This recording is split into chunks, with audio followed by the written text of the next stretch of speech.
Okay, the student explained that since you were 1/6 of your weight on the moon, you would float, proving right and wrong. We believe the student is wrong, because gravity is still in effect on the moon because it is orbiting around the Earth and staying in orbit, so it has some gravitational pull.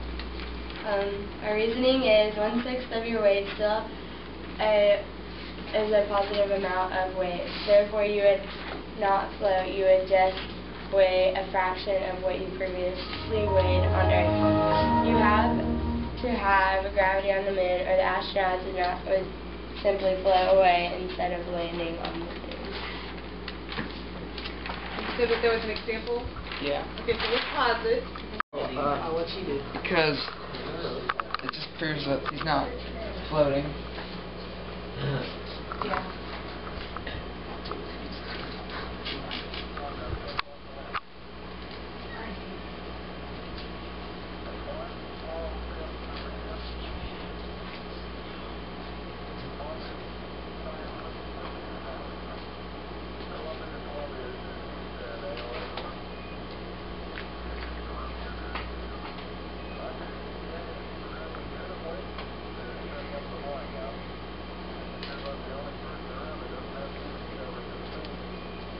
I'm going to go ahead and pause it for the second.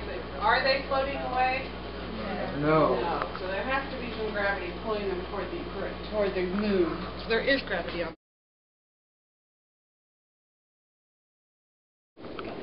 Okay, our question was, what does the distance affect, like, the gravity at all? And our claim was distance affects gravity because gravity gets weaker with distance. Gravity decreases by the square of the distance. And our evidence was, with the magnets, the farther apart two objects are, the less gravity there is. Double the distance, gravity is 1/4 as strong. Triple the distance, gravity is 1/9 as strong, and so on. And then, like, if you hold magnets together until they get really close, they'll go together. But if they're farther apart, they won't, like, get pulled together. But if you're closer, they get. We're using another non-contact analogy. So the farther the distance between two objects, there's less gravity. There's more gravity if they're closer together. I got it. Check. And that was pretty much our reasoning. Oh, well, say it again. I want to hear that. Our reasoning is that the distance between two objects affects the gravity because there is little pull when they're farther apart. But when they're closer, the pulling and the pushing from the gravity makes them go closer or stick together. Thank you very much, ladies.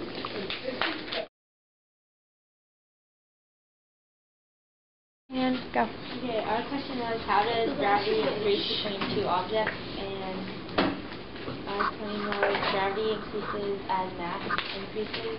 It also increases because of distance. And our evidence is Mercury is closer to the sun, so it has a greater gravitational pull than Mercury.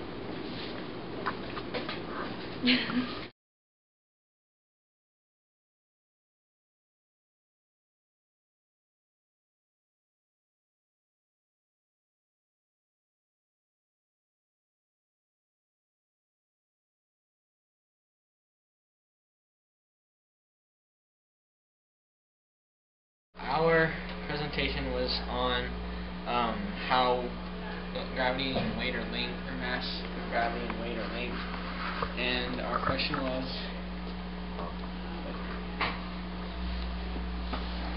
you would weigh less, or a student explained that you would weigh less on the moon because there is no gravity. Prove them right or wrong.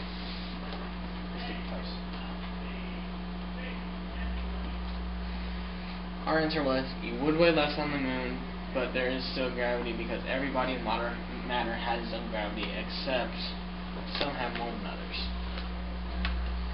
Our evidence was, you use Wikipedia for both of this.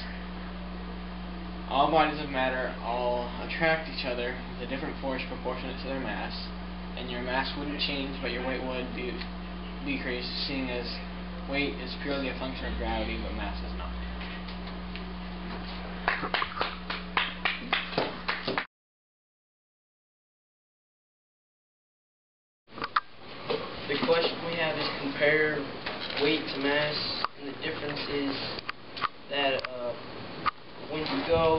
gravity pull force changes, the weight of the object changes, but the mass doesn't, because the mass is what the object is made out of, and the weight, which technically both ways, and it will change, but the mass will not change. That is the only difference between them.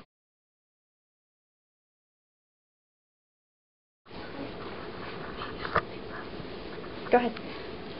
Our question was, what factors affect gravity? The claim was, the bigger something gets, the bigger the gravitational pull. The further apart an object is, the less gravity it has. Our evidence is the sun pulling away from the earth. Our reasoning is different objects do affect gravity because the further apart something is, less gravity there is from another object. Also, the bigger something is, the greater the gravitational. Back, please. Go. Alright. Our question was, what does gravity have to do with the Earth, with the atmosphere? The gravity pulls the atmosphere towards the Earth, holding it in place. Without the gravity provided by the Earth, the atmosphere wouldn't be an atmosphere. It would just be molecules floating in space. So do all planets have an atmosphere? Yes, all planets do have an atmosphere, but they vary in size. The smaller planets have lost most of their atmosphere because they don't have enough gravitational pull to keep them in place. And then there's the atmosphere, and gravity is pulling that atmosphere down to the Earth's surface.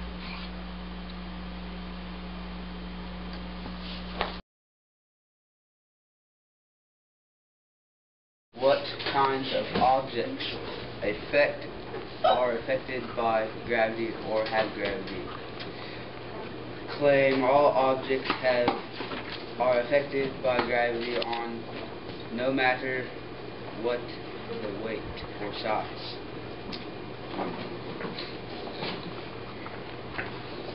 Evidence. All objects are affected by attraction toward all other objects. Reasoning. It happens because all matter has mass.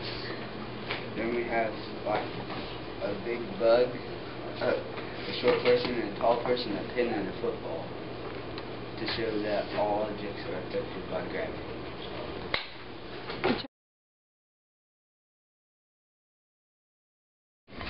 Our question was, how does mass of an object relate to the gravitational force the object exerts on other objects?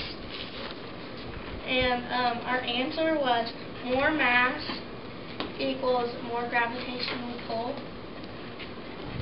And like, you can have like a really small object that weighs a lot, and then a really big object that weighs less. It takes up more mass.